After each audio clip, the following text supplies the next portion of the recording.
নিজে পাপ করেছো এটা স্বীকার যখন করবে, তখন আল্লাহ তাআলা শুধু মাফ করবেন না, তোমাকে ঈমানের স্বাদ দিবেন, তুমি সাথে সাথে অন্তরে সেটা অনুভব করবে। ভাইরা আমার, আল্লাহর দিকে ধাবিত হব তো ইনশাআল্লাহ? গুনাহের, পাপের, অপরাধের পথ ছেড়ে আসবো তো ইনশাআল্লাহ? লা ইলাহা ইল্লা আনতা সুবহানাকা ইন্নী কুনতু মিনাজ জালিমিন। কোরআন হাদিসের নির্যাসের 5 নম্বর আমল দোয়া ইউনুস। নবীজি সাল্লাল্লাহু আলাইহি সাল্লাম বলেছেন, আমার ভাই ইউনুস আলাইহিস সালাম, তিনি আল্লাহর কাছে এটা পড়ে যেরকম বিপদ থেকে রক্ষা পেয়ে গেছেন, তোমরা আমার ভাই ইউনুস আলাইহিস সালামের দোয়াটা বেশি বেশি পড়বো, ওইটাকে তোমরা আঁকড়ে ধরবা, তোমাদেরকে আল্লাহ তাআলা উদ্ধার করবে। আল্লাহ কোরআনে ওয়াদা করেছেন, ওয়া কাযালিকা নুনজিল মুমিনিন, এভাবে আমি ঈমানদারদেরকে রক্ষা করব। অতএব ভাইরা আমার, বিপদ আপদে ওই মাজারে দৌড় দিবেন না, হুজুরের কাছে দোয়া চান, এটাতে দোষের কিছু নাই, কিন্তু সবকিছুর আগে আপনি নিজে নিজের মালিকের কাছে চান। আমরা অনেকে দোয়া করি না, কেন করি না?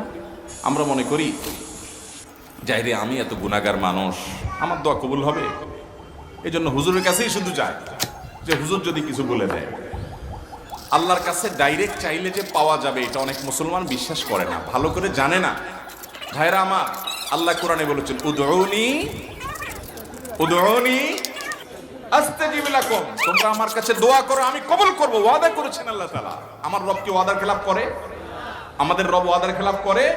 ইন্নাহু লা ইউখলিফুল মিআদ, তিনি ওয়াদার খেলাফ করেন না। তিনি বলেছেন তোমরা দোয়া করো, হালাল বক্ষণ থাকে, যদি হালাল উপার্জন যদি থাকে, শরীরে যদি হারাম যদি না থাকে, শর্ত আদায় করে দোয়া যদি করেন, দোয়া করে আবার হুলস্থুল যদি না করেন, তাড়াহুড়ো যদি না করেন, দোয়া করে আল্লাহর কাছে দরখাস্ত জমা দিয়ে দেন, দুরূদ পাঠ করেন, শর্ত আদায় করে দোয়া করেন, আপনি যত অপরাধী হন, যত গুনাহগার হন, যত পাপিষ্ঠ হন, আল্লাহ আপনার দোয়া কবুল করবে। আচ্ছা ভাই,